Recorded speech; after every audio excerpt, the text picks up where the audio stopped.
നമസ്കാരം, എല്ലാ പ്രേക്ഷകർക്കും സി പോസിറ്റീവിൻ്റെ പുതിയൊരു എപ്പിസോഡിലേക്ക് സ്വാഗതം. എന്തായാലും ആദ്യം തന്നെ നമ്മൾ അതിഥിയിലേക്ക് കടക്കുകയാണ്. വളരെ വിശിഷ്ടമായ ഒരു അതിഥിയാണെന്ന് സി മലയാളം ന്യൂസിനോടൊപ്പം ചേരുന്നത്. സംഗീത സംവിധായകനും നടനുമായ ശ്രീ OK രവിശങ്കറാണെന്ന് സി മലയാളം ന്യൂസിനോടൊപ്പം ചേരുന്നത്. സാർ നമസ്കാരം. നമസ്കാരം. ഇതിലേക്ക് സ്വാഗതം. നമസ്കാരം. സാർ, ആദ്യം തന്നെ ഇപ്പം സാറിൻ്റെ ഒരു യാത്ര, പ്രത്യേകിച്ച് ഒരു ജീവിതയാത്ര, ഒരു സംഗീത സംവിധായകനിലാകുന്നതിന് മുമ്പ് ഒരു നടനാവുക, അതും അപ്രതീക്ഷിതമായി തന്നെ ഒരു സീരിയൽ രംഗത്തേക്ക് വരിക. ഞാൻ സാറിന് ആ കഥ വായിച്ചപ്പോഴേക്കും ആ ഒരു ചെറിയ ലഘു രീതിയിലാണ് ഞാനത് വായിച്ചത്. അപ്പോൾ എനിക്കതിനെ ഒരു അതിശയം തോന്നി. കാരണം നമ്മൾ ഒരു സംഭവം പ്രതീക്ഷിക്കുന്നു, പ്രതീക്ഷയിൽ നിന്ന് വിപരീതമായി നമ്മൾ അഭിനയിക്കാൻ വിളിക്കുന്നു എന്ന് പറയുമ്പോൾ തന്നെ നമുക്കറിയാം നമ്മുടെ ജീവിതത്തിൽ ഒരു വലിയൊരു ടേണിംഗ് പോയിന്റ് ആയിട്ട് മാറും എന്നുള്ളത് സംബന്ധിച്ച് ആ ഒരു അനുഭവം, പ്രത്യേകിച്ച് തന്നെ ഒരു സീരിയലിലേക്ക് വിളിക്കുന്നൊരു സമയം എന്തുകൊണ്ട് വിളിച്ചു, ഈ രണ്ട് നമ്മൾ സ്വയം എപ്പോഴെങ്കിലും ചിന്തിച്ചിട്ടുണ്ടോ? ഇത് നിങ്ങൾ പറയുമ്പോൾ എൻ്റെ ഓർമ്മകൾ അങ്ങനെ ഒരു 10-12 വർഷം പിറകിലോട്ട് പോകും. ഇതൊക്കെ യാദൃശ്ചികമാണ്. സംഭവം ഞാൻ അങ്ങ് കണ്ണൂർ ജില്ലയിലെ അറത്തിൽ എന്ന് പറയുന്ന ഗ്രാമത്തിൽ ഓണത്താൻ കാരക്കാട്ടില്ലത്ത് ആണ് ജനിക്കുന്നത്. അപ്പോൾ അവിടെ എൻ്റെ വീട്ടിലെല്ലാവരും അധ്യാപകരാണ്. കൂടുതൽ പേര് 98% പേരും അധ്യാപകരാണ്. അപ്പോൾ ഈ പഠനം കഴിയുമ്പോൾ എൻ്റെ അച്ഛൻ്റെ അമ്മയുടെ ഒക്കെ ആഗ്രഹം എന്ന് പറയുന്നത് ഞാനും ഒരു അധ്യാപകനായി കാണുക എന്നുള്ളതാണ്. എവിടെയെങ്കിലും ഒരു ചെറിയ ജോലി മേടിച്ച് അങ്ങനെ കഴിയുക. അപ്പോൾ ഞാനങ്ങനെ ഡിഗ്രി കഴിഞ്ഞ് PG ജോയിൻ ചെയ്യാനുള്ളൊരു സമയത്താണ് സത്യത്തിൽ ഇങ്ങനെ നിൽക്കുമ്പോൾ ചെറുപ്പത്തിൽ കൈതപ്രം വിശ്വേട്ടൻ്റെ അടുത്ത്, ഇന്ന് നമ്മളോടൊപ്പം ഇല്ല, എൻ്റെ ഗുരുനാഥനാണ് കൈതപ്രം വിശ്വനാഥൻ നമ്പൂതിരി. അദ്ദേഹത്തിൻ്റെ അടുത്ത് പാട്ട് പഠിക്കാൻ, അദ്ദേഹത്തിൻ്റെ ചേട്ടനാണ് എൻ്റെ ചേച്ചിയെ വേളി കഴിച്ചിരിക്കുന്നത്. അപ്പോൾ അത്തരത്തിൽ തറവാടുമായിട്ടുള്ള ഒരുപാട് ബന്ധമുണ്ട്. അപ്പോൾ അങ്ങനെ അവിടെ പാട്ട് പഠിക്കാൻ വേണ്ടിയിട്ട് പോകുന്നു. കുട്ടിക്കാലത്തെ അങ്ങനെ പഠിക്കാൻ പോയി. പഠിച്ചു കഴിഞ്ഞ് ഈ ഡിഗ്രി കഴിഞ്ഞപ്പോഴാണ് എൻ്റെ അടുത്ത് വിശ്വോട്ടം പറയുന്നത്, നീ വേണമെങ്കിൽ തിരുവനന്തപുരത്ത് സംഗീതം പഠിക്കാൻ പോയിക്കോളൂ എന്ന്. അങ്ങനെ തിരുവനന്തപുരത്തേക്ക് വീട്ടുകാർക്ക് ഇഷ്ടമില്ലാതെ സംഗീതം പഠിക്കാൻ വേണ്ടി വന്നിട്ട് സംഗീതം പഠിച്ചിറങ്ങി അന്ന് ആകാശവാണിയിൽ ജോലിക്ക് കയറി. ഞാൻ എൻ്റെ പരീക്ഷ കഴിഞ്ഞ പ്രാക്ടിക്കൽ പരീക്ഷ കഴിഞ്ഞ് അന്ന് സംഗീത കോളേജിൻ്റെ ഗേറ്റിനടുത്ത് എത്തുമ്പോഴത്തേക്ക് എനിക്ക് ആകാശവാണിയിൽ ജോയിൻ ചെയ്യുന്നതിന് വേണ്ടിയിട്ടാണ്, താൽക്കാലിക അടിസ്ഥാനത്തിൽ ജോയിൻ ചെയ്യുന്നതിന് വേണ്ടിയിട്ടുള്ള രജിസ്റ്റേർഡ് ലെറ്റർ വരികയാണ്. അപ്പോൾ അത്തരത്തിൽ ഇതൊക്കെ ഇങ്ങനെ എന്നോട് കൂടെ ഒരുപാട് ഭാഗ്യങ്ങൾ ഇങ്ങനെ സഞ്ചരിച്ചിട്ടുണ്ട്. അപ്പോൾ അതിൻ്റെ ഫലമായിട്ടാണ് ശരിക്കും ആകാശവാണിയിൽ വെച്ച് എന്നെ ആലപ്പി രംഗമാഷ് കാണുന്നത്.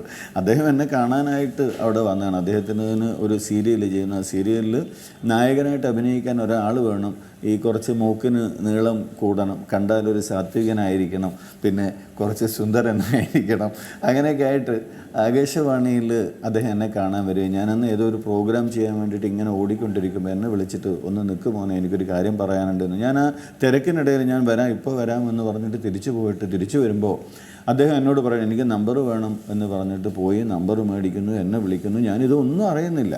ഞാൻ വീട്ടിലെത്തുമ്പോൾ എന്നെ വിളിക്കുന്നു, ഇങ്ങനെ തമ്പാനൂർ ഒരു ഹോട്ടലിൽ ഒരു കാര്യത്തിന് വേണ്ടി വരണം. ഞാൻ ആലപ്പി രംഗമാഷ് സംഗീത സംവിധായകനായതുകൊണ്ട് ഞാൻ വിചാരിച്ചു ഞാനന്ന് പാട്ടായതുകൊണ്ട് പാട്ട് പാടാനായിരിക്കും എന്ന് വിചാരിച്ചു. അങ്ങനെ അവിടെ എത്തിയിട്ട് അപ്പോൾ എൻ്റെ അടുത്ത് പറയുന്നു, എന്തെങ്കിലും ഒരു വർണ്ണം പാടണം. അപ്പോൾ എന്നെ വിശ്വവട്ടം പഠിപ്പിച്ച് വിട്ട ശ്രീരാഗത്തിലുള്ള വർണ്ണം ഞാൻ അവിടെ പാടുന്നു. സരിമ പനി സനി പദനി പമരിക റിസ സാമി നിന്നെ കോരി എന്ന് പറയുന്ന ശ്രീരാഗത്തിലുള്ള വർണ്ണം. ഞാൻ സംഗീത കോളേജിൽ അഡ്മിഷൻ എനിക്ക് കിട്ടിയ വർണ്ണം. അതുപോലെ ദേവരാജ മാഷിൻ്റെ ട്രൂപ്പിൽ പാടാൻ വേണ്ടിയിട്ട് എനിക്ക് ഓഡിഷന് പാടിയ ശ്രീരാഗത്തിലുള്ള വർണ്ണം. ഞാൻ എവിടെ പാടുന്നുണ്ടെങ്കിലും അവിടെ ആദ്യം പാടുന്ന ശ്രീരാഗത്തിലുള്ള വർണ്ണം. ഈ ശ്രീരാഗത്തിലുള്ള വർണ്ണം രംഗമാഷിന് മുമ്പിൽ പാടി പകുതി പാടിയപ്പോൾ അദ്ദേഹം മതി എന്ന് പറയും. ഞാൻ വിചാരിച്ചു പാടാൻ എന്നെ വിളിക്കില്ല. അങ്ങനെ വിചാരിച്ച് ഞാൻ തിരിച്ച് വീട്ടിലെത്തുമ്പോഴാണ് എൻ്റെ അടുത്ത് പറയുന്നത്, നാളെ തിരുവല്ല ശ്രീ വല്ലഭസ്വാമി ക്ഷേത്രത്തിൽ ഒരു സീരിയലിൻ്റെ ഷൂട്ടിംഗാണ്, അതിൽ നായകനായിട്ട് ഇദ്ദേഹമാണ് അഭിനയിക്കുന്നതെന്ന്. ഞാൻ അഭിനയിച്ച് നടന്നിട്ടൊന്നുമില്ല, പക്ഷെ അഭിനയിക്കാൻ ഇഷ്ടമാണ്, എനിക്കതിൽ മടിയൊന്നുമില്ല. അപ്പോഴാണ് എൻ്റെ കഥാപാത്രത്തെക്കുറിച്ച് പറയുന്നത്. കഥാപാത്രം ഞാൻ പാടി നടന്നിരുന്ന, ഞാൻ സംഗീതം പഠിക്കുമ്പോൾ എന്നും പാടി നടക്കുന്ന സംഗീത ത്രിമൂർത്തികളിൽ ഒരാളായ ശ്രീ ത്യാഗരാജസ്വാമികളായിട്ടാണ് അഭിനയിക്കേണ്ടത് എന്നാണ് പറഞ്ഞത്. എന്നെ സംബന്ധിച്ചിടത്തോളം ഞാനത് എങ്ങനെയാണ് പറയുക, ഇന്നും ഇപ്പം അത് പറയുമ്പോൾ ഇങ്ങനെ കോരി തരിച്ചു പോകും. ത്യാഗരാജസ്വാമികളായിട്ട് അഭിനയിക്കുക എന്ന് പറയുന്ന അതും ആദ്യമായിട്ട് അഭിനയ രംഗത്തേക്ക് കടന്നു വരുന്ന ഒരാൾ, ഇത് സംഗീതം പാടി നടന്നിരുന്ന ഒരാൾ. എന്നെ സംബന്ധിച്ചിടത്തോളം അത് ഭാഗ്യം. പിറ്റേന്ന് തിരുവല്ല ശ്രീവല്ലഭസ്വാമി ക്ഷേത്രത്തിൽ മലയാളത്തിലെ ഏറ്റവും മികച്ച സീരിയൽ താരങ്ങളോടൊപ്പം ശ്രീനാഥേട്ടനും മങ്കാ മഹേഷും ശ്രീജ ചന്ദ്രനും ജഗന്നാഥ് വർമ്മയും പോലെ മലയാളത്തിലെ അന്ന് സീരിയൽ രംഗത്ത് ഏറ്റവും തിളങ്ങി നിൽക്കുന്നവരോടൊപ്പം നായകനായിട്ട് അരങ്ങേറ്റം. ഇതിലപ്പുറം ഭാഗ്യം വേറെ എന്താണ് കിട്ടുക?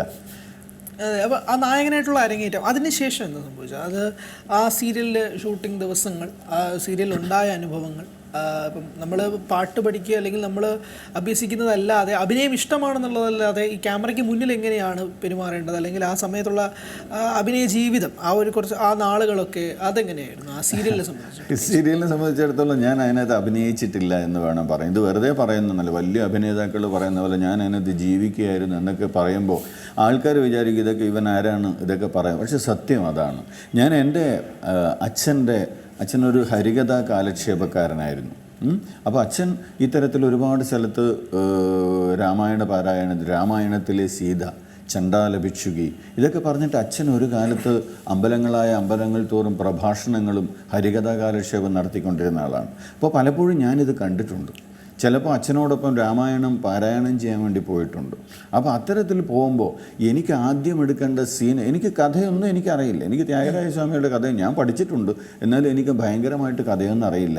പക്ഷേ ത്യാഗരാജ സ്വാമിയുടെ ആദ്യത്തെ ഷോട്ടെന്ന് പറയുന്നത് ശ്രീവല്ലഭസ്വാമി ക്ഷേത്രത്തിൽ എൻ്റെ അച്ഛനോടൊപ്പം ഞാനിരുന്നത് ശ്രീനാഥേട്ടൻ ചെയ്ത രാമബ്രഹ്മം എന്ന കഥാപാത്രം ത്യാഗരാജ സ്വാമികൾ അടുത്തിരുന്ന് രാമായണ പാരായണം ചെയ്യുന്നു. അച്ഛൻ അതിൻ്റെ കഥ പറയുന്നു. ഞാനിതെൻ്റെ ജീവിതത്തിൽ അനുഭവിച്ചതാണ്. അതുകൊണ്ട് എനിക്കവിടെ അതൊരു അഭിനയമായിട്ട് എനിക്ക് തോന്നിയിട്ടേ ഇല്ല. കുറച്ച് മേക്കപ്പൊക്കെ ചെയ്തു, എനിക്കന്ന് മുടിയൊക്കെ നീട്ടി വളർത്തിയിട്ട് തന്നെയാണ്. അതുകൊണ്ട് എന്നെ സംബന്ധിച്ചിടത്തോളം അത്തരത്തിലും ഒരു ചേഞ്ച് ഓവർ ഇല്ല. അന്ന് ചെറിയ താടിയുണ്ട്. അപ്പോൾ അത്തരത്തിൽ വന്നപ്പോൾ എനിക്കൊരു ചേഞ്ച് ഓവറായിട്ട് എനിക്കൊന്നും ഫീൽ ചെയ്തിട്ടില്ല. ഞാനൊരു വേദിയിൽ അന്ന് നമ്മൾ സംഗീതം അത്യാവശ്യം കച്ചേരികൾ നടത്താറുണ്ട്. ഞാനവിടെ പാടുന്നു, തൊട്ടപ്പുറത്തിരിക്കുന്ന ആൾ അതിനെക്കുറിച്ച് വിവരണം ചെയ്യുന്നു എന്നതിനപ്പുറത്തേക്ക് എനിക്കതിലൊന്നും തോന്നിയിട്ടില്ല. പക്ഷേ ഇത് എപ്പിസോഡ് ടെലികാസ്റ്റ് ചെയ്യാൻ തുടങ്ങുമ്പോഴാണ്, അല്ലെങ്കിൽ അത് ഡബ് ചെയ്യാനൊക്കെ പോകുമ്പോഴാണ് ഞാൻ അതിൻ്റെ ഒരു ഗൗരവം മനസ്സിലാക്കുന്നതും അതിന് ജനങ്ങളിൽ എത്രത്തോളം അതിനൊരു എന്താ പറയുക പ്രാധാന്യം അവർ കൊടുക്കുന്നുണ്ട് എന്ന് മനസ്സിലാക്കിയത്. ഈ ജനങ്ങൾ തന്ന പ്രാധാന്യം, പ്രത്യേകിച്ച് ഈ സീരിയലിലെ ഒരു എപ്പിസോഡ് പുറത്തു വന്നതിന് ശേഷം ജനങ്ങൾ നൽകുന്ന അഭിപ്രായങ്ങളുണ്ടാവും. സീരിയൽ അത്രമാത്രം ആളുകളും കണ്ടൊരു സീരിയലാണ്. അപ്പോൾ അവരുടെ പ്രത്യേകിച്ചുള്ള അഭിപ്രായം, അവർ തന്ന, അല്ലെങ്കിൽ പ്രേക്ഷകരുടെ ഭാഗത്തു നിന്നും നമ്മളിൽ ഒരു അഭിനേതാവിനെ അവർ ഏതൊക്കെ രീതിയിലാണ് പറഞ്ഞിട്ടുള്ളത്, അല്ലെങ്കിൽ നമ്മൾ കേട്ടിട്ടുള്ള രീതി ഏതൊക്കെയാണ്? എനിക്ക് ഒരുപാട് നല്ല അനുഭവങ്ങൾ. എന്ന് വെച്ചാൽ ത്യാഗരാജസ്വാമികൾ എന്ന് പറയുന്ന ഒരു ടൈറ്റിലിനൊരു വാല്യൂ ഉണ്ട്. ഒരുപാട് സംഗീതജ്ഞർ, എൻ്റെ സംഗീത കോളേജിൽ എന്നെ പഠിപ്പിച്ച എൻ്റെ അധ്യാപകർ, ഇപ്പോൾ വയ്യാങ്കര മധുസൂദനൻ സാറായാലും അമ്പലപ്പുഴ വിജയൻ സാറായാലും നെയ്യാറ്റിങ്കര സുരേന്ദ്ര സാറായാലും ആയാങ്കുടി മണി സാറായാലും ഒക്കെ മാവേലിക്കര പി സുബ്രഹ്മണ്യ സാർ, ഇവരൊക്കെ ആ സീരിയൽ കാണും. ആ സീരിയൽ കണ്ടിട്ട് പിന്നെ അവരെന്നെ വിളിക്കുന്നത് ത്യാഗു എന്നായി മാറി. ത്യാഗരാജനെ സീരിയലിൽ വിളിച്ചുകൊണ്ടിരുന്നത് ത്യാഗു എന്നായിരുന്നു. അപ്പോൾ ആ സമയത്ത് ഒരുപാട് മീഡിയകളിൽ, അന്ന് ദൂരദർശൻ അത്രത്തോളം തിളങ്ങി നിൽക്കുന്ന ഒരു സമയമാണ്. അന്ന് ദൂരദർശൻ അല്ലാതെ മറ്റ് ചാനലുകൾ വരുന്ന ഒരു സമയമാണ്. അപ്പോൾ അത്തരത്തിൽ വരുമ്പോൾ ഒരുപാട് പ്രേക്ഷകരുള്ള ഒരു കാലഘട്ടമാണ്. അപ്പോൾ TRP റേറ്റിങ്ങിൽ നമ്പർ 1 ആയിരുന്നു അന്ന് ത്യാഗരാജസ്വാമികൾ. അപ്പോൾ ഇത് ടെലികാസ്റ്റ് ചെയ്യുമ്പോൾ എനിക്കുണ്ടായ 1-2 അനുഭവങ്ങൾ എന്ന് പറയുന്നത്, ഞാൻ ഈ ദൂരദർശനിൽ തന്നെ നമ്മളെ സീരിയൽ ടെലികാസ്റ്റ് ചെയ്തുകൊണ്ടിരിക്കുന്നു. അത് കഴിഞ്ഞിട്ട് അന്ന് അവിടെ ഒരു ലൈവ് പ്രോഗ്രാം നടക്കുമ്പോൾ ഒരു ദിവസം ഇരിക്കുന്നത് നമ്മുടെ മഹാനായ ONV കുറുപ്പ് സാറാണ് ആ വേദിയിലിരിക്കുന്നത്. ഒരു ഇൻ്റർവ്യൂ പ്രോഗ്രാമാണ്. അതേ പ്രോഗ്രാമിൽ പിറ്റേന്ന് ത്യാഗരാജസ്വാമികളായി അഭിനയിക്കുന്ന രവിശങ്കർ മുഖ്യാതിഥിയായിട്ട് പങ്കെടുക്കുന്നത്. അപ്പോൾ എന്നെ സംബന്ധിച്ചിടത്തോളം ഞാൻ ആലോചിക്കുന്നത്, ഞാൻ എങ്ങനെയാണ് ഇതിനൊക്കെ ഇരിക്കുന്നത്, എന്ത് യോഗ്യതയാണ് എനിക്കുള്ളത് എന്ന് ഞാൻ ചിന്തിച്ചിട്ടുണ്ട്. അതുപോലെ തന്നെയാണ് ആ ത്യാഗരാജസ്വാമികൾ സീരിയൽ ടെലികാസ്റ്റ് ചെയ്യുന്ന സമയത്ത് എല്ലാ ദിവസവും ഉദ്ഘാടനങ്ങളാണ്. എങ്ങനെയാണ് ഇതൊക്കെ എന്നെ വിളിക്കുന്നത് ഞാൻ അത്ഭുതപ്പെട്ടിട്ടുണ്ട്. ഞാനൊരു കുടുംബശ്രീയുടെ ഉദ്ഘാടനത്തിന് വേണ്ടിയിട്ട് ഇവിടെ തൊട്ടടുത്ത് കാര്യവട്ടത്തുള്ള ഒരു ഹാളിൽ പോയി. അതൊരു ഞായറാഴ്ചയായിരുന്നു. ഞായറാഴ്ച ഉച്ചയ്ക്ക് 1 മണിക്കാണ് എൻ്റെ സീരിയൽ ടെലികാസ്റ്റ് ചെയ്യുന്നത് അന്ന്. അപ്പോൾ അവിടെ പരിപാടികൾ നീണ്ടു പോയി 1 മണിയായി. അപ്പോൾ അവിടുത്തെ എല്ലാ കുടുംബശ്രീയിൽ വന്ന വനിതകളും പറയാണ്, ഇന്ന് സീരിയൽ കാണാതെ പറ്റില്ല, ത്യാഗരാജസ്വാമികൾ കാണാതെ പറ്റില്ല, ത്യാഗുവിനോടൊപ്പം ഇരുന്ന് ത്യാഗരാജസ്വാമികൾ കാണണം. അന്നത്തെ എപ്പിസോഡിനൊരു പ്രത്യേകതയുണ്ടായിരുന്നു. ഈ ത്യാഗരാജസ്വാമികൾ ഒരു രാജാവിൻ്റെ മുമ്പിൽ ചെന്നിട്ട്, അദ്ദേഹം അങ്ങനെ രാജാവിൻ്റെ മുമ്പിലൊന്നും പാടാൻ പോകാറില്ല, പക്ഷെ നിർബന്ധത്തിന് വഴങ്ങി അദ്ദേഹത്തിൻ്റെ ചേട്ടന് കാശ് കിട്ടുന്നതിന് വേണ്ടിയിട്ട് അവിടെ ഒരു സംഗീത മത്സരം സംഘടിപ്പിക്കുകയാണ്. അപ്പോൾ ആദ്യം സംഗീത ത്രിമൂർത്തികളായ ത്യാഗരാജസ്വാമികളും മുത്തുസ്വാമി ദീക്ഷിതരും ശ്യാമശാസ്ത്രികളും പാടണം, ഒരു വിളക്ക് കത്തിക്കണം, പാടി വിളക്ക് കത്തിക്കുക എന്നുള്ളതാണ് മത്സരം. അപ്പോൾ ഇയാൾ രാമനെ മാത്രം ഭജിച്ചുകൊണ്ട് നടക്കുന്ന ത്യാഗരാജസ്വാമികൾക്ക് ഇതിനോടൊന്നും താല്പര്യമില്ല. പക്ഷേ രാജാവിൻ്റെ ആജ്ഞയാണ്, പാലിച്ചേ പറ്റൂ. അവിടെ മുത്തുസ്വാമി ദീക്ഷിതർ പാടി വിളക്ക് കത്തിയില്ല, ശ്യാമശാസ്ത്രികൾ പാടി വിളക്ക് കത്തിയില്ല. പിന്നീട് പാടുന്നു ത്യാഗരാജസ്വാമി. ആ സീരിയലിലുള്ള ഓരോ എപ്പിസോഡിലും ഓരോ കീർത്തനങ്ങളാണ്, സംഗീത പ്രധാനമായിരുന്നു. അപ്പോൾ അത്തരത്തിൽ നമ്മളിപ്പോൾ എപ്പിസോഡൊക്കെ തീർക്കുന്നത് അങ്ങനെയാണല്ലോ. അപ്പോൾ ഇതിന് തൊട്ട് മുമ്പത്തെ ഞായറാഴ്ചത്തെ എപ്പിസോഡ് എന്ന് പറയുന്നത് ത്യാഗരാജസ്വാമികൾ പാടാൻ വേണ്ടിയിട്ട് സ്റ്റേജിലോട്ട് കയറുന്നു. അദ്ദേഹം പാടിത്തുടങ്ങുന്നു, വിളക്ക് കത്തുമോ ഇല്ലയോ. നമ്മളൊക്കെ ഇന്ന് സസ്പെൻസ് ഈ സീരിയലൊക്കെ കാണുന്ന പോലെ അവൻ ഇറങ്ങി വീട്ടിലെത്തുമോ ഇല്ലയോ നമുക്ക് കാണാം നാളെ എന്നൊക്കെ സീരിയലിൽ പറയുന്ന പോലെ അതിൻ്റെ പഞ്ചിങ് എന്ന് പറയുന്നത്, അതിൻ്റെ ഫ്രീസ് എന്ന് പറയുന്നത് വിളക്ക് കത്തുമോ ഇല്ലയോ എന്നുള്ള സ്ഥലത്തായിരുന്നു. അപ്പോൾ അവിടുത്തെ അമ്മമാർ പറയുന്നു, മോനെ ഇന്ന് ജ്യോതിസ്വരൂപിണി പാടി വിളക്ക് കത്തണം. ആ വിളക്ക് കത്തിക്കും ത്യാഗരാജസ്വാമി, കത്തുന്നത് നമുക്ക് ത്യാഗുവിനോടൊപ്പം ഇരുന്ന് കാണണം എന്ന് പറഞ്ഞിട്ട് ഈ ഒരു 150 പേര് കാണണമെന്ന് പറഞ്ഞിട്ട് അവിടുത്തെ സംഘാടകർ തൊട്ടടുത്ത വീട്ടിലെ TV എടുത്ത്, അന്ന് ആൻറ്റിന ഒക്കെ ഉള്ള സമയമാണ്, ഈ കേബിളൊക്കെ വന്ന് അങ്ങനെ കുറേ വീടുകളിലൊക്കെ ഉണ്ട്. അവിടുന്ന് അതിൻ്റെ വയറ് വലിച്ചിട്ട് ഈ ഹാളിനകത്തെ മെയിൻ ടേബിളിൻ്റെ മുകളിൽ TV വെച്ചിട്ട് ഞാൻ ഈ 150 പേരോടൊപ്പം വരുന്ന ത്യാഗരാജസ്വാമികൾ ജ്യോതിസ്വരൂപിണി പാടി വിളക്ക് കത്തിക്കുന്ന എപ്പിസോഡ് കണ്ടു. ഇതിലപ്പുറം എന്ത് ഭാഗ്യമാണ് ഒരു അഭിനേതാവിനെ സംബന്ധിച്ചിടത്തോളം വേണ്ടത്.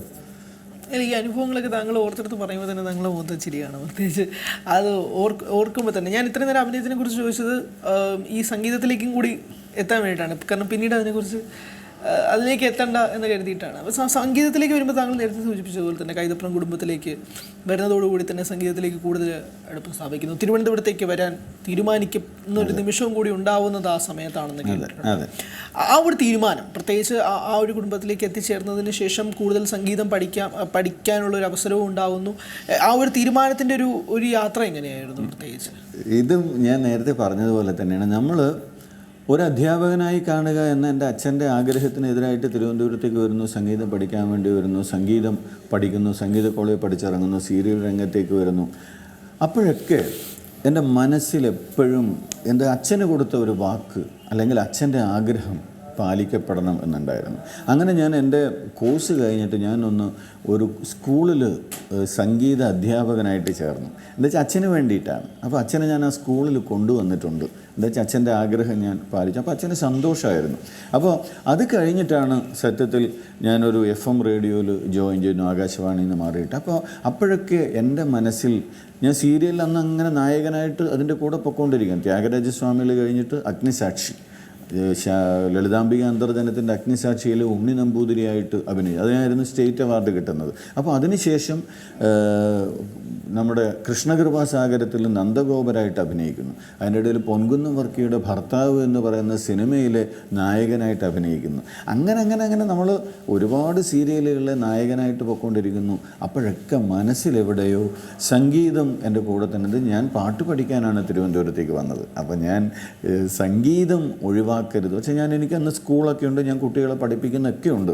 അങ്ങനെ ഇരിക്കുകയാണ് സംഗീത സംവിധാനം എന്ന രീതിയിലോട്ട് മാറുന്നത്. അത് തിരുവനന്തപുരത്തെ ആറ്റുകാലമ്മയുടെ പാട്ടുകൾ പാടിക്കൊണ്ട് ആദ്യം കൈതപ്രത്തിൻ്റെ വരികളിലൂടെ, എൻ്റെ ഗുരുനാഥനായ കൈതപ്രത്തിൻ്റെ വരികളിലൂടെ എനിക്ക് സംഗീതം ചെയ്യണം.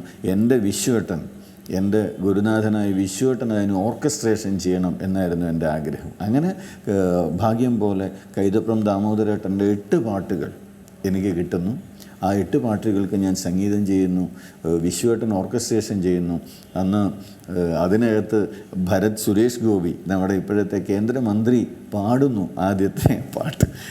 അതുപോലെ തന്നെ കലറ ഗോപൻ ചേട്ടനും ഭാവനേച്ചിയും കാവാലം ശ്രീകുമാരേട്ടനും പാടിക്കൊണ്ട് ഒരു CD ഇറങ്ങുന്നു. പിന്നീട് ഇങ്ങോട്ട് എൻ്റെ ഭാഗ്യം പോലെ ആറ്റുകാല തന്നെ 10ലധികം CDകൾ, അതും മനോജ് കെ ജയനും അശോകനും രമ്യ നമ്പീശനും MG ശ്രീകുമാറും ഒക്കെ പാടിക്കൊണ്ട്, MG ശ്രീകുമാർ സാർ അങ്ങനെയുള്ള എല്ലാവരെയും പാടിക്കൊണ്ട് വൈക്കം വിജയലക്ഷ്മി എനിക്ക് CD ഇറക്കാൻ പറ്റി. ഞാനൊരു 600-ലധികം പാട്ടുകൾക്ക് സംഗീതം ചെയ്യാൻ പറ്റി. അത് ഭക്തിഗാന രംഗത്തേക്ക് വന്നപ്പോൾ എല്ലാവരെ കൊണ്ടും, ഇപ്പോൾ തമിഴിലെ മനോയും SP ബാലസുബ്രഹ്മണ്യവും ഇങ്ങനെ മലയാളത്തിലെ എല്ലാ പാട്ടുകാരും സിനിമ പാട്ടുകൾ ചെയ്യുന്നതിനപ്പുറത്തേക്ക് എനിക്ക് ഭക്തിഗാനങ്ങളിൽ ഏറ്റവും വലിയ ഗായകരെ പാടിക്കാൻ പറ്റി, അഭിനേതാക്കളുടെ രംഗത്ത് ഏറ്റവും വലിയ ഗായകരെ പാടിക്കാൻ പറ്റി. ഇതൊക്കെ എൻ്റെ ഈ എൻ്റെ യാത്രയുടെ എന്താണ് സംഗീത യാത്രയുടെ ആയാലും അഭിനയ യാത്രയുടെ ആയാലും പഠനയാത്രയുടേതായാലും ഒക്കെ ഈ രംഗത്തൊക്കെ എന്നോടൊപ്പം എൻ്റെ ഗുരുനാഥന്മാരുടെ അനുഗ്രഹം ഉണ്ടായിരുന്നു,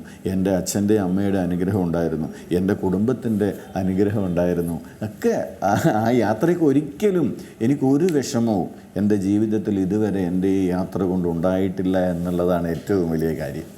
അല്ല, പക്ഷേ താങ്കളുടെ ജീവിതത്തിൽ തന്നെ താങ്കൾ എവിടേക്കോ കുറച്ചൊക്കെ വഴിമാറി പോയിട്ടുണ്ടെങ്കിൽ പിന്നെ വീണ്ടും സംഗീതത്തിലേക്ക് തിരികെ വന്നതുപോലെ തോന്നിയിട്ടുണ്ട്. ഇപ്പോൾ താങ്കൾ ഇടയ്ക്ക് സൂചിപ്പിച്ചിട്ടുണ്ട് ഒരു FM ൽ ജോലിക്ക് കയറിയതൊരു തെറ്റായ തീരുമാനം പോലും. തീർച്ചയായും. അതെന്താണ് അങ്ങനെ ഒരു തെറ്റായ തീരുമാനം?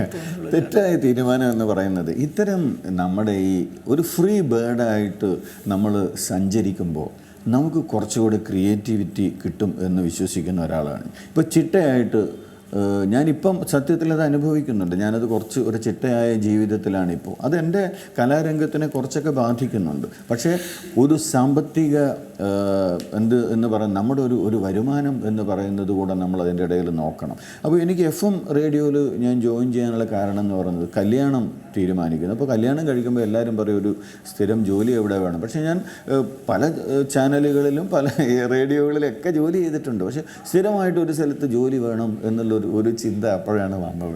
അങ്ങനെയാണ് ഞാൻ സത്യത്തിൽ FM റേഡിയോയിൽ ജോയിൻ. അത് എറണാകുളത്തായിരുന്നു. അത് അന്ന് FM റേഡിയോ തുടങ്ങുന്ന സമയം, മലയാളത്തിലെ ആദ്യത്തെ FM റേഡിയോകൾ തുടങ്ങുന്ന സമയത്ത് ആ FM ൽ ഏറ്റവും കൂടുതൽ പ്രോഗ്രാമുകൾ ചെയ്ത ഒരാളായിരുന്നു ഞാൻ. അത് വളരെ മനോഹരമായിട്ട് 2 വർഷം എറണാകുളത്ത് നിന്നു. അപ്പോഴെനിക്കുണ്ടായ തടസ്സം എന്ന് പറയുന്നത്, ഞാൻ ആ സമയത്ത് ഒരു സീരിയൽ കമ്മിറ്റ് ചെയ്തിരുന്നു നായകനായിട്ട് സീരിയൽ കമ്മിറ്റ് ചെയ്ത് എനിക്ക് ഇതേ ദിവസം അന്ന് എനിക്ക് ഷൂട്ടിംഗ് തുടങ്ങി 3 ദിവസം ഞാൻ ആ സീരിയൽ അഭിനയിച്ചു നായകനായിട്ട്. പക്ഷേ എനിക്ക് ലീവ് കിട്ടിയില്ല. എന്നെ സംബന്ധിച്ചിടത്തോളം അവിടെ നിന്ന് ലീവില്ല, അങ്ങനെ ഇങ്ങനെയാണെന്നൊക്കെ കൊണ്ട് ഒരുപാട് പ്രശ്നങ്ങളായപ്പോൾ എനിക്ക് അന്ന് ജോലി വിടണോ സീരിയൽ തുടർന്ന് അഭിനയിക്കണോ എന്നുള്ള എൻ്റെ ടെൻഷനിൽ ഞാൻ വിചാരിച്ചു ജോലി ആവട്ടെ. അങ്ങനെ ഞാൻ ജോലിക്ക് നിൽക്കുകയും ഞാൻ നായകനായിട്ട് അഭിനയിക്കുന്ന സീരിയൽ 3-4 ദിവസം ഞാൻ നായകനായിട്ട് അഭിനയിച്ചിട്ട് ആ സീരിയൽ എനിക്ക് പോകാൻ വരാതെ വരികയും അതിന് ഞാൻ കോമ്പൻസേഷൻ കൊടുക്കേണ്ടി വന്നു. അപ്പോൾ അത്തരത്തിലൊക്കെയുള്ള അനുഭവങ്ങളുണ്ടായിരുന്നു. പക്ഷെ അതൊന്നും ഒരു പ്രശ്നത്തിലോട്ട് പോയില്ല. അവരോട് വളരെ ഭംഗിയായിട്ട് ഞാൻ ആ കാര്യം അവതരിപ്പിക്കുകയും അവർക്ക് ചിലവായത് എത്രയാണ് ആ കാശ് ഞാൻ തരാൻ തയ്യാറാണ്. എന്താ വെച്ചാൽ എന്നെക്കൊണ്ട് അവർക്കൊരു ബുദ്ധിമുട്ടുണ്ടാവരുത് എന്ന് വിചാരിച്ചു. അപ്പോൾ അത്തരത്തിൽ എനിക്കത് ഈ അഭിനയ രംഗത്തിനും ഒരു തടസ്സം ഈ FM റേഡിയോയിൽ ഉണ്ടായിട്ടുണ്ട്. അപ്പോൾ അതുകൊണ്ട് തന്നെയാണ് ഒരു ദിവസം ആരോടും പറയാതെ, വീട്ടുകാരോട് പോലും ഞാൻ പറഞ്ഞു, ഞാൻ എൻ്റെ ഭാര്യയോട് പോലും പറഞ്ഞില്ല, അവിടുത്തെ ഉദ്യോഗസ്ഥരോട് പോലും പറയാതെ, എനിക്കന്നുണ്ടായിരുന്ന കുറേ സെലിബ്രിറ്റീസിൻ്റെ ഫോൺ നമ്പർ എഴുതി വെച്ച ഒരു ഡയറി മാത്രമായിരുന്നു അവിടെ. ഞാൻ ആ ഡയറിയും കൊണ്ട് എറണാകുളത്ത് നേരെ തിരുവനന്തപുരത്തേക്ക് വിട്ട് ഇവിടെ വന്ന് വിളിച്ച് പറയാണ് ഞാൻ ഇനിയില്ല. അപ്പോൾ അത് കഴിഞ്ഞിട്ട് ഞാൻ ജോലിക്ക് കയറിയിട്ടുണ്ട്. അതൊക്കെ ശരിയാണ്. പക്ഷേ ഇതിനൊരു തടസ്സം തന്നെയാണ്. ഞാൻ ഒരിക്കലും ഈ പാട്ട് ചെയ്യാൻ വേണ്ടിയിട്ട് എവിടെയെങ്കിലും റൂം എടുത്ത് പോയിരുന്ന് താമസിക്കാറില്ല. ഞാൻ നേരത്തെ പറഞ്ഞല്ലോ, ഒരുപാട് പേരെ പാടിച്ചിട്ടുണ്ട്, സിനിമയ്ക്ക് സംഗീതം ചെയ്തിട്ടുണ്ട്. എനിക്കൊരിക്കലും എവിടെയെങ്കിലും മാറി നിന്നിട്ട് സംഗീതം ചെയ്യേണ്ടി വന്നിട്ടില്ല. ഞാൻ എൻ്റെ വീട്ടിൽ ഇപ്പം അടുക്കളയിൽ കയറിയിട്ട് പാചകം ചെയ്യുമ്പോഴും എനിക്ക് സംഗീതം ചെയ്യാം. ഞാൻ അവിടെ എൻ്റെ മൊബൈലിലെ ശ്രുതി ബോക്സ് ഇട്ടിട്ട് ഞാൻ അവിടെ ഇരുന്ന് പാടാറുണ്ട്. എനിക്കത് മതി. എനിക്കിപ്പം ഒരു ദോശയാക്കുമ്പോൾ വേണമെങ്കിലും ഞാൻ എൻ്റെ പാട്ടുകൾക്ക് സംഗീതം ചെയ്യും. അത് എന്തോ നമുക്ക് കിട്ടിയ ഭാഗ്യമാണ്, അല്ലാതെ വേറൊന്നുമല്ല. അത് ഒരു പാട്ടിന് വേണ്ടിയിട്ട് ഒരൊറ്റ ഇരിപ്പിരുന്ന് ആ പാട്ട് ചെയ്തിട്ടേ ഞാൻ അടുത്തുള്ളൂ. എൻ്റെ 3-4 ദിവസം റൂമിലിരിക്കുന്ന ഒരു പരിപാടി എനിക്കില്ല. ഞാൻ എൻ്റെ മക്കളോടൊപ്പം അവരെ കളിപ്പിക്കുമ്പോൾ, വീട്ടിലെ കിളികൾക്ക് ഭക്ഷണം കൊടുക്കുമ്പോൾ, അല്ലെങ്കിൽ നമ്മൾ എന്തെങ്കിലും ഡ്രൈവ് ചെയ്തുകൊണ്ടിരിക്കുമ്പോൾ ഒക്കെ എനിക്ക് എൻ്റെ വരികൾക്ക് സംഗീതം ചെയ്യാൻ കഴിയാറുണ്ട്. അത് എൻ്റെ ഭാഗ്യം എന്ന് പറയുന്നത് കൈതപ്രം ദാമോദരൻ നമ്പൂതിരി എന്ന് പറയുന്ന വ്യക്തിയുടെ ഒരുപാട് പാട്ടുകളിലൂടെ സഞ്ചരിക്കാൻ കഴിഞ്ഞതുകൊണ്ടാണ്. അതുപോലെ തന്നെ MT പ്രദീപ് കുമാറും ദിനേശ് കൈപ്പിള്ളിയും സീതാലക്ഷ്മി അമ്മയും മോഹൻ ഉദനൂരും ഒക്കെ എനിക്ക് പാട്ടുകൾ എഴുതി തരുമ്പോൾ അവർക്ക് എൻ്റെ ടേസ്റ്റ് അറിയാം. ആ രീതിയിൽ കിട്ടുമ്പോൾ അറിയാതെ അങ്ങ് പോകും. അപ്പോൾ ജോലി എന്ന് പറയുന്നത് ഒരു ചട്ടക്കൂടാണല്ലോ. നമ്മളവിടെ കൃത്യമായിട്ട്, ഞാൻ അമ്പലത്തിൽ ശാന്തി കഴിച്ചിട്ട് പഠിച്ച ആളാണ്.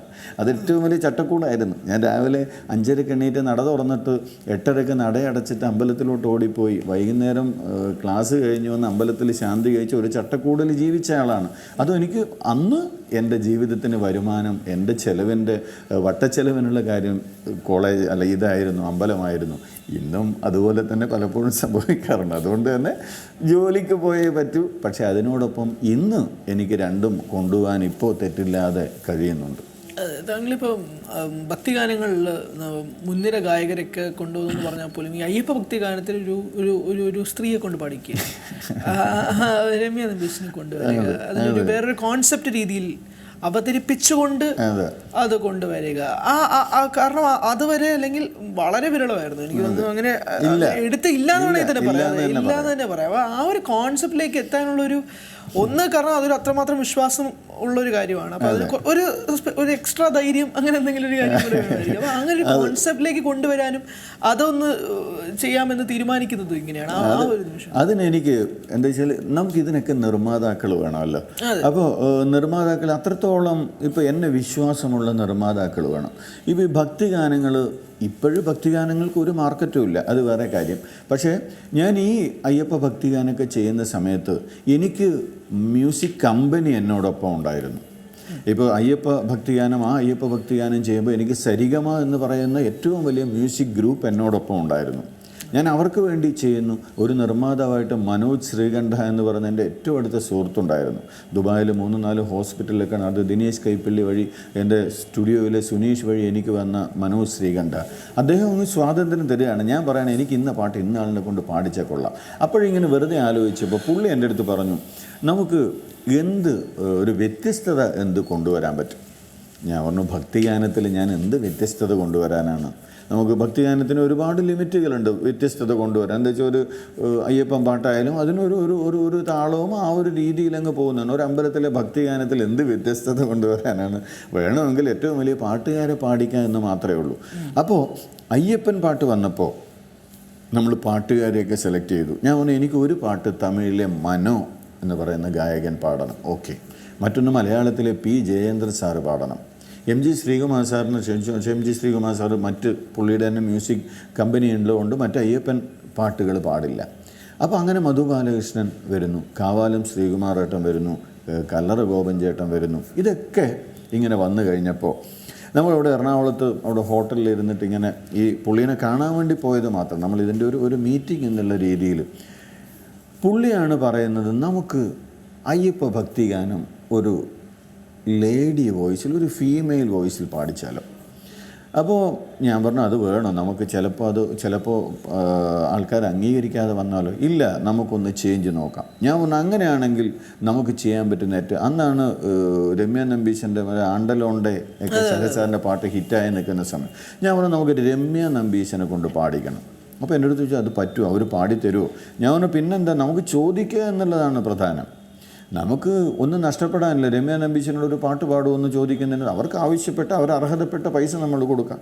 അപ്പോൾ അങ്ങനെ രമ്യ നമ്പീശനെ വിളിക്കുന്നു. അപ്പം ഞാൻ നേരത്തെ ചെയ്ത പാട്ടുകളൊക്കെ അവർക്ക് അയച്ചു കൊടുക്കും, ഞാൻ ഇന്ന ആളാണ് എന്ന് മനസ്സിലാക്കുന്നതിന് വേണ്ടിയിട്ട്. അപ്പോൾ അവർ പറഞ്ഞു, അയ്യപ്പൻ പാട്ട് അങ്ങനെ ഞാൻ പാടിയ ഇതാവില്ലേ എന്ന് പറഞ്ഞു. ഞാൻ പറഞ്ഞു, ഇല്ല, അതാണ് അതിൻ്റെ വെറൈറ്റി, അതാണ് അതിൻ്റെ ചേഞ്ച്. അങ്ങനെ രമ്യ നമ്പീശൻ്റെ അച്ഛനെ വിളിക്കുന്നു, നമ്മൾ ഫിക്സ് ചെയ്യുന്നു. അപ്പോൾ വരികളിൽ എന്തെങ്കിലും അതിന് പ്രത്യേകത ഉണ്ടെങ്കിൽ രമ്യ നമ്പീശ പാടിയിട്ട് കാര്യമുള്ളൂ. വെറുതെ ഒരു പാട്ട്, അയ്യപ്പൻ പാട്ട് രമ്യ നമ്പീശൻ പാടി ഒന്നുമില്ലാതെ പോകരുത്. അപ്പോൾ എന്തുകൊണ്ട് രമ്യ നമ്പീശനെ അവിടെ പോകാം? അന്ന് ശബരിമല ഈ പ്രശ്നങ്ങൾ വരുന്നതിന് തൊട്ട് മുമ്പത്തെ വർഷമാണിത്. അപ്പോൾ ശബരിമലയിൽ പോകാൻ ആഗ്രഹിക്കുന്ന ഒരാൾ, അപ്പോൾ രമ്യ നമ്പീശൻ്റെ പ്രായത്തിൽ അവിടെ പോകാൻ പറ്റില്ല. രമ്യ നമ്പീശന് എങ്ങനെ പോകാം? എന്തെങ്കിലും ഒന്നായി സങ്കല്പിക്കാം. അപ്പോൾ അവിടെയാണ് ഗാനരചയിതാവ് ദിനേശ് കൈപ്പള്ളി എന്നോട് പറഞ്ഞത്, തുളസി ഇലയായിട്ട് ഞാൻ രമ്യ നമ്പീശനെ ചിന്തിക്കുന്നു. മുറ്റത്ത് നിന്ന് ചിരിക്കുന്ന തുളസി ഇലക്ക് അയ്യപ്പനെ കാണാൻ മോഹം. മുറ്റത്ത് നിന്ന് ചിരിക്കും തുളസി എനിക്കുണ്ടൊരു മോഹം എന്ന് പറയുന്ന രീതിയിൽ ആ പാട്ട് ചെയ്തിട്ട് നമ്മൾ അങ്ങനെ അവർ ശബരിമലയിലെത്തണം. അവിടെ പടി 18 മലകൾ മുഴുവനും താണ്ടി അവിടെ എത്തിയിട്ട് തൊഴുതിട്ട് എനിക്ക് വരാൻ, എനിക്ക് തുളസി ഇലയാവണം, അയ്യപ്പൻ്റെ കാൽക്കൽ വീഴുന്ന തുളസി ഇലയായിട്ട് ഞാൻ മാറിയാൽ എനിക്ക് അവിടെ പോകാമല്ലോ. അപ്പോൾ അങ്ങനെ നമ്മളൊരു കൺസെപ്റ്റ് കൊണ്ടുവന്നിട്ട് രമ്യ നമ്പീശൻ അത് പാടുന്നു. ആ പാട്ട് അന്ന് എന്താ പറയുക, യൂട്യൂബിലൊക്കെ തരംഗമായിട്ട് മാറുക. ഒരു സ്ഥലത്ത് ആണ്ടലോണ്ട്, ഇന്നും നോക്കിയാൽ അറിയാം ആണ്ടലോണ്ടോടൊപ്പം ഈ എൻ്റെ അയ്യപ്പ ഭക്തി ഗാനമുണ്ട്. അപ്പോൾ ഇത് കഴിഞ്ഞിട്ടാണ് അതിൻ്റെ ഏറ്റവും വലിയ തമാശ എന്ന് പറയുന്നത്. ശബരിമല സീസൺ, ആ ഒരുപാട് ശബരിമലയിലെ പ്രശ്നം വന്ന സമയത്ത് ആരോ ഒരാൾ ഈ പാട്ട് എടുത്ത് യൂട്യൂബിലിട്ടിട്ട് പറഞ്ഞു, രമ്യ നമ്പീശൻ പറഞ്ഞു എനിക്കിനി മല കയറാം. എന്താ വെച്ചാൽ ആ ഇഷ്യൂ വന്നപ്പോൾ അപ്പോൾ അതിൻ്റെ കൂടെ ഇട്ടത് ഈ പാട്ടാണ്. അപ്പോൾ അത് അന്ന് ഈ സരിഗമയൊക്കെ ഇത്രത്തോളം അവർ പ്രതീക്ഷിച്ചില്ല. ആരോ ഇട്ടു എനിക്കിനി മല കയറാം രമ്യ നമ്പീശൻ. അതിന് വന്ന കമൻ്റ് എന്ന് പറയുന്നത് നമ്മുടെ ജനങ്ങളുടെ പ്രബുദ്ധതയാണ്. ഞാൻ അന്ന് എനിക്ക് അത്ഭുതം തോന്നിയത്. രമ്യ നമ്പീശനെ ചീത്ത വിളിച്ച് ഒന്നും പറയാൻ ബാക്കിയില്ല. അപ്പോൾ കമൻറ്റുകൾ ഇങ്ങനെ വന്നുകൊണ്ടിരുന്നു. അന്ന് മലയാളത്തിലെ ഒരു പ്രമുഖ പത്രം അത് പിന്നെ അവരുടെ ഓൺലൈനിൽ ഇത് പ്രസിദ്ധീകരിച്ചു. അപ്പോൾ അതിനകത്ത് കമൻറ്റ്സ് ഓഫ് ചെയ്തിരുന്നില്ല. ഒന്നും പറയണ്ട, എന്നെ രമ്യ നമ്പീശൻ്റെ അച്ഛൻ വിളിച്ചിട്ട് പറയണം, നിങ്ങൾ ഇത്ര ചതി കാണിക്കുമെന്ന് വിചാരിച്ചില്ല. നിങ്ങൾ ആ പാട്ടെടുത്ത് ഇപ്പം അവർക്ക് കൊടുത്ത് അവരതെടുത്തിട്ട് മോക്ക് ഇവിടെ ഇരിക്കാൻ വയ്യ, അവൾ ഈ പ്രശ്നത്തിൻ്റെ ഇടയിൽ അവൾക്ക് മല കയറാമെന്ന് അവൾ പറഞ്ഞു, രമ്യക്ക് ഇനി മല കയറാമെന്നുണ്ട്, അവൾ ശബരിമലയിൽ പോകാൻ പോകണു എന്നുള്ള രീതിയിൽ ജനങ്ങൾ അവരെ വിളിക്കുന്നു, ചീത്ത വിളിക്കുന്നു. നിങ്ങൾ ആ കമൻറ്റ്സ് ഓഫാക്കി തന്നേ പറ്റുള്ളൂ എന്ന് രമ്യയുടെ അച്ഛൻ എന്നെ വിളിച്ചിട്ട് ഞാൻ ആ സ്ഥാപനത്തിൽ വിളിച്ച് പറഞ്ഞു, നിങ്ങൾ ദയവ് ചെയ്ത് അതിൻ്റെ കമൻസ് ഒന്ന് ഓഫാക്കി തരും. 1.5 ലക്ഷം കമൻസ് ആയിരുന്നു അതിന് ഒരു ദിവസം വന്നത്. അപ്പോൾ ജനങ്ങൾക്ക് പാട്ടൊന്നും വേണ്ട, ഇങ്ങനെ കമൻറ്റ് ചെയ്യാം. പക്ഷേ അതോടൊപ്പം സന്തോഷം എന്ന് പറയുന്നത് ആ പാട്ടും കൂടെ അതിൻ്റെ കൂടെ ആൾക്കാർ കാണുന്നുണ്ടല്ലോ. അങ്ങനെ എനിക്ക് പിന്നീട് ഞാൻ രമ്യ നമ്പീശനെ കൊണ്ട് 5 or 6 പാട്ടുകൾ എനിക്ക് പാടിക്കാൻ പറ്റി. അല്ല, അതിനുശേഷം എന്തെങ്കിലും പ്രശ്നം ഉണ്ടായോ? ലൈക്ക് ഇങ്ങനെ പാട്ട് പാടിക്കാനോ അങ്ങനെ? ഇല്ല, അത് അവർ പറഞ്ഞു. അപ്പോൾ അവർക്കും കാര്യം അറിയാലോ. ഇപ്പം ഞാൻ മനഃപൂർവ്വം ചെയ്തതല്ലല്ലോ ഒരിക്കലും. എന്താ വെച്ചാൽ അവരത് ആ സമയത്ത് സമകാലികമായ പ്രാധാന്യമുള്ള വന്നപ്പോൾ ഇങ്ങനെ ഒന്ന് കിട്ടിയാൽ ഏറ്റവും നല്ലത്. ശബരിമലയിലെ സ്ത്രീകൾക്ക് കയറാമെന്ന് പറയുമ്പോൾ രമ്യ നമ്പീശൻ ഇനി മല കയറാം. പാട്ടിൽ അതാണ് പറയുന്നത്, മുറ്റത്ത് നിന്ന് എനിക്ക് തുളസിയിലായിട്ട് എനിക്ക് ശബരിമലയിൽ പോകണം. അപ്പോൾ അതിൻ്റെ കമൻറ്റ് വരുമ്പോൾ അങ്ങനെയാണല്ലോ, നീ കുറേ പോവും, കാണാൻ എനിക്ക് പോണത് എന്നുള്ള രീതിയിൽ ആൾക്കാർക്ക് വരാം. അപ്പോൾ അതിലൊരു ഒരു പ്രശ്നവും പിന്നീട് ഉണ്ടായിട്ടില്ല. പിന്നീട് അത് തൊട്ട് കഴിഞ്ഞ് തന്നെ എനിക്ക് ഒരു ഗണപതി പാട്ട് ഗോകുലം ഗോപാലേട്ടൻ നിർമ്മിച്ച ഭക്തിഗാനത്തിൽ നമുക്ക് പുള്ളിക്കാരി എനിക്ക് പാടിത്തന്നു. അതിനുശേഷം ഒരു ക്രിസ്തീയ ഭക്തിഗാനം എനിക്ക് പാടിത്തന്നു, വീണ്ടും ഒരു അമ്പലത്തിൽ പാടിത്തന്നു. ഇതൊക്കെ ചെയ്തു തന്നിട്ടുണ്ട്, ഒരു കുഴപ്പവും ഉണ്ടായിട്ടില്ല. താങ്കൾ സിനിമയിൽ സംഗീത സംവിധാനം നിർവഹിച്ച ഒരു കാര്യം 2 മിനിറ്റ് കൊണ്ട് ഇപ്പോൾ താത്വിക അവലോകനം എന്ന സിനിമയിലകത്ത് വരുന്ന സമയത്ത് അതിനകത്ത് അതൊരു സട്ടയറിക്കൽ സിനിമയാണ്, ആ ഒരു ജോണ്ടറാണ്. അപ്പോൾ നമ്മൾ ഈ ഭക്തിഗാനം അങ്ങനെയൊക്കെ ചെയ്തിട്ടൊരു സട്ടയർ സിനിമയിലേക്ക് വരുന്നു, അതിൻ്റെ ഗാനങ്ങൾ ചെയ്യുന്നു എന്ന് വരുമ്പോഴേക്കും അതിനകത്ത് ശങ്കർ മഹാദേവനും പാടിയിട്ടുണ്ട്. താങ്കളെ കുറിച്ച് പറഞ്ഞ കാര്യങ്ങളൊക്കെ കേട്ടിട്ടുണ്ട്.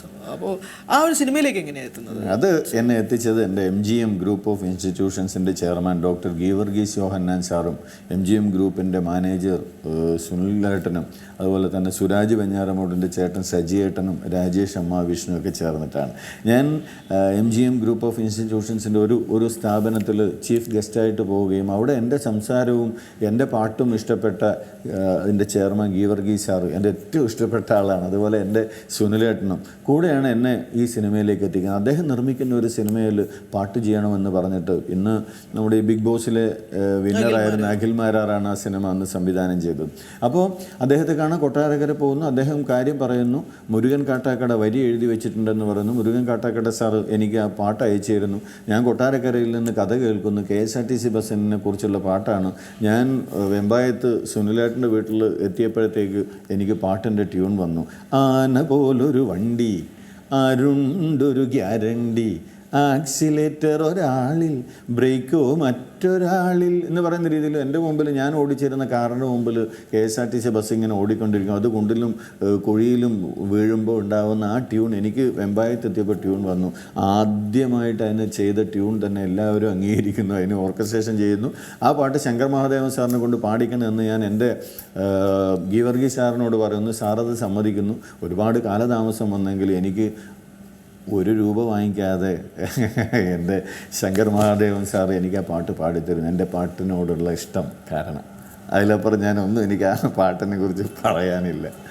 എന്തായാലും ഞങ്ങൾക്ക് ഇപ്പോൾ ഒരു ഹോട്ടൽ മുറി എടുത്ത് 5 ദിവസമൊന്നും വേണ്ടി വന്നില്ല. പോണ യാത്രയിൽ തന്നെ ഒരു സംഗീതം ലഭിക്കുകയെന്ന് പറയുകയും ചെയ്തു. അപ്പോൾ വളരെയധികം സന്തോഷം സാർ ഇന്ന് അതിഥിയായി എത്തിയതിൽ. കുറേ വിശേഷങ്ങൾ നമ്മൾ സംസാരിച്ചു എന്നാണ് എൻ്റെ ഒരു വിശ്വാസം. 1 മണിക്കൂർ കൊണ്ട് നമുക്ക് സംസാരിക്കാൻ പറ്റും. ഞാൻ കൂടുതൽ പറഞ്ഞു വന്ന എനിക്ക് കവർ ചെയ്യേണ്ട കുറച്ച് കാര്യങ്ങളുണ്ടായിരുന്നു, അത് സംസാരിച്ചു എന്നാണ് ഞാൻ വിശ്വസിക്കുന്നത്. സാർ വളരെയധികം സന്തോഷം സാറിൻ്റെ വിശേഷങ്ങൾ പങ്കുവച്ചതിൽ, പ്രേക്ഷകരോട് പങ്കുവച്ചതിൽ വളരെയധികം. എനിക്ക് ഒരുപാട് സന്തോഷം. എന്താ വെച്ചാൽ എനിക്കറിയുന്ന ഒരുപാട് പേരുണ്ട് ഇവിടെയും. അപ്പോൾ അത്തരത്തിൽ എന്നെ ഇവിടെ വിളിക്കുകയും ഈ കഥകൾ നമ്മുടെ കാണുന്നവരോട്, നമ്മുടെ ഇഷ്ടപ്പെട്ടവരോട് ഈ കഥകൾ പറയുമ്പോഴുള്ളൊരു സന്തോഷമുണ്ട്. നമ്മൾ അതിനുവേണ്ടി ചെയ്ത യാത്രകളെക്കുറിച്ച് പറയുമ്പോൾ അപ്പോൾ ഒരുപാട് സന്തോഷം. എന്നെ രാവിലെ ഇവിടെ വിളിച്ചതിനും പ്രേക്ഷകരോട് കുറച്ച് നേരം സംസാരിക്കാൻ കഴിഞ്ഞതിനും ഒരുപാട് നന്ദി. ഏറ്റവും പുതിയ വാർത്തകളും വിശേഷങ്ങളും വിരൽ തുമ്പിലറിയാൻ സീ മലയാളം ന്യൂസ് എല്ലാ ഡിജിറ്റൽ പ്ലാറ്റ്ഫോമുകളിലും ലഭ്യം.